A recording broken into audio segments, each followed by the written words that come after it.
আসছি। তো স্যার, উচ্চ রক্তচাপের পিছনে আসলে কারণগুলো কি কি, বা রিস্ক ফ্যাক্টর যেগুলোকে আপনারা বলে থাকেন মেডিকেলের হ্যাঁ, ভাষায়, সেই ফ্যাক্টরগুলো কি কি? এখন যেমন আমরা রক্তচাপকে যখন বলি, যেমন একটা ইয়ং ছেলে সে রক্তচাপ নিয়ে আসছে, আর একটা বয়স্ক মানুষ রক্তচাপ নিয়ে আসছে, তখন কিন্তু আমরা চিন্তা করি দুইভাবে।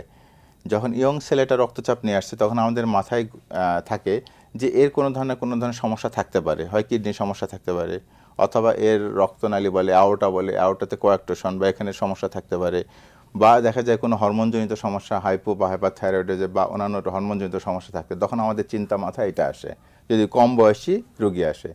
আবার যদি 40 বা 35, 40 বা 45 তখন যদি কোনো রোগী আসে, তখন আমাদের মাথায় একটা জিনিসটা থাকে যে এই রোগীর হয়তো দেখা যাবে যে কোনো সেকেন্ডারি কজ বলে, এটা নাও থাকতে পারে। এই রোগীর হয়তো দেখা যায় বাবা মার প্রেশার আছে, তখন আমরা জিজ্ঞেস করি আপনার বাবার কি প্রেশার আছে, বা মায়ের বা ক্লোজ আত্মীয়স্বজনের রিলেটিভসে কোনো রক্তচাপ আছে কিনা। তার মানে হলো জেনেটিক একটা বা ফ্যামিলিয়াল একটা ব্যাপার আছে যেটাতে।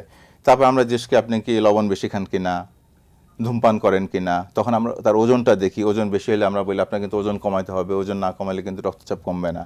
তাহলে এই যে ফ্যাক্টর যেগুলো আছে, লাইফস্টাইলের সাথে জড়িত, লাইফস্টাইলের সাথে জড়িত, বা আমরা এনভায়রনমেন্টাল ফ্যাক্টর বলি, অনেক সময় পরিবেশগত বিভিন্ন কারণে হতে পারে, আর একটা হলো জেনেটিক কারণে হতে পারে, বা বাবা মার কারণে যদি রক্তচাপ থাকে সেটা একটা হতে পারে। আচ্ছা স্যার,